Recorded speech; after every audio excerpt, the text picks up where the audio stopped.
professor Pedro Lima Vasconcelos estaria conosco, mas por conta dessa mudança ele não pôde vir, mas o prefácio é dele. Vocês poderão depois ver o prefácio também daquilo que ele escreveu. Agradecer a sensibilidade também na fonte editorial, né, em publicar esse trabalho. É um desafio para a fonte, um desafio para mim também.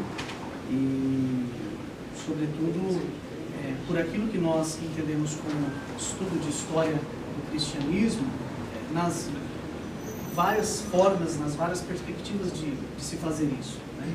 Agradeço a todos que vieram, colegas, amigos, alunos, ex-alunos, familiares e professores. Não tenho como expressar a minha emoção e a minha gratidão por vocês estarem aqui. Tá? Espero que vocês gostem não só do texto, da leitura, mas gostem do nosso evento, né? Do nosso encontro. Eu agradeço bastante. Agradeço especialmente a uma pessoa que foi a primeira incentivadora para que eu, na época, começasse esse mestrado, que foi a minha esposa. Eu, na época, não tinha muita certeza do que deveria fazer.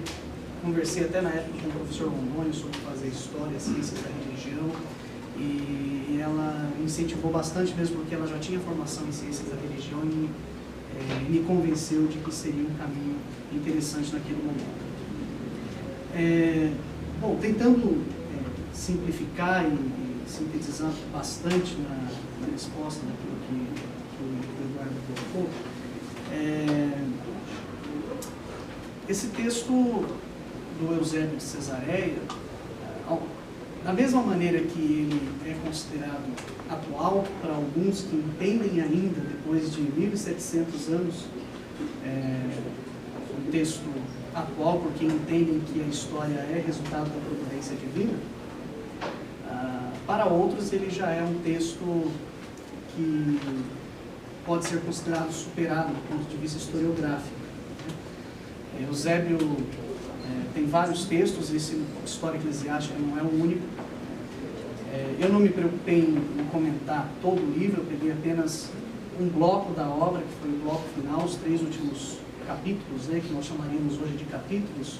Na época eram rolos, né, então eram livros, os livros 8, 9 e 10 da obra, que são os textos onde ele apresenta Constantino a partir dessa perspectiva, desse olhar providencialista, desse olhar que entende que Constantino foi escolhido pela divindade e, no caso, obviamente, por se tratar Eusébio de um bispo, de um religioso, que se faz historiador, como diz o Pedro no prefácio, ao escrever esse texto, entende Constantino como alguém que foi escolhido por Deus para poder trazer todos esses benefícios que o professor Funari mencionou, a religião cristã, que vai, aos poucos, deixando de ser aquele movimento proibido, perseguido, subversivo, e se tornando um movimento beneficiado, livre, até no final do próprio quarto século se tornar a religião imperial, ou a religião oficial do Estado romano.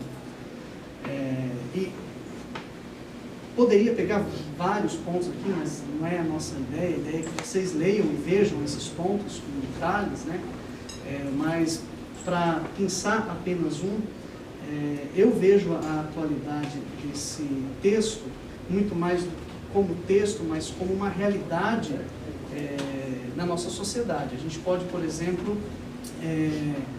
lembrar o que acontece nos anos eleitorais aqui no Brasil. O que acontece? As religiões se aliam aos candidatos, os candidatos se aliam às religiões para, numa troca de interesses, de objetivos e de busca pelo poder e por aquilo que o poder pode proporcionar, e um apoia o outro para que consigam alcançar, dentro do nosso regime democrático, aquilo que eles tanto querem, que é dominar. Só que o que é curioso é que a história, a escrita da história, ela passou por vários processos de mudança ao longo do tempo. A história, ela é escrita muitas vezes com a intenção de falar a verdade, de falar o que aconteceu, mas a gente sabe que a história ela não conta a verdade, ela conta a verdade daquele que está escrevendo. E com Eusébio não foi diferente. E a crítica, essa leitura crítica da obra do Eusébio de Cesareia, tem como objetivo mostrar que ela é atual para aqueles que compartilham da mesma ideia, para aqueles que concordam com o que Eusébio está escrevendo. E para aqueles que entendem que da mesma maneira que Constantino foi, no século IV, escolhido por Deus para poder favorecer o povo, em especial o povo cristão, hoje Deus pode também colocar políticos no poder para poder beneficiar a sociedade a partir dessa mesma perspectiva religiosa. Essa é uma forma de olhar. Essa escolha da frase do Papa Francisco foi uma escolha bem recente, né, Vlad? Deve fazer 2, 3 semanas que nós resolvemos colocar essa frase. Muito mais do que provocar, foi a de mostrar que, pelo que parece, e o Pedro fala sobre isso no prefácio também, a própria estrutura eclesiástica está pedindo uma mudança. Porque o fato é que, no IV século, quando a Igreja se aliou ao Estado romano, ou foi se aliando aos poucos, ela foi ganhando política e esteticamente um poder e uma aparência que ela não tinha. Ela foi se tornando uma reprodução daquilo que era a corte romana. Tanto o sacerdote, os rituais, os templos, né? Isso foi aos poucos passando a fazer parte da realidade da Igreja e se tornou naquilo que a Igreja conquistou, e tornando-se a instituição mais poderosa do período medieval, do ponto de vista econômico, social, político, cultural, que é o que nós costumamos aprender.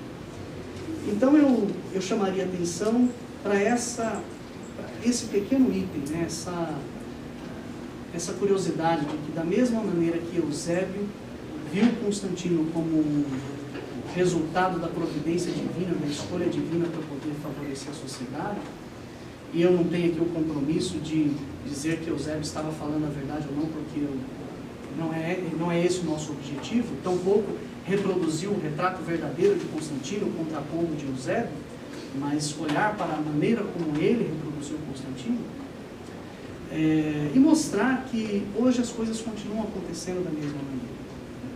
Na nossa sociedade brasileira, por mais que o sistema seja diferente, por mais que o termo imperialista seja um termo do nosso tempo, há como disse o professor Funari, mais do que uma continuidade, há uma qualidade dessa maneira de ver a história, da maneira de ver aqueles que estão no poder e de trocar favores, interesses.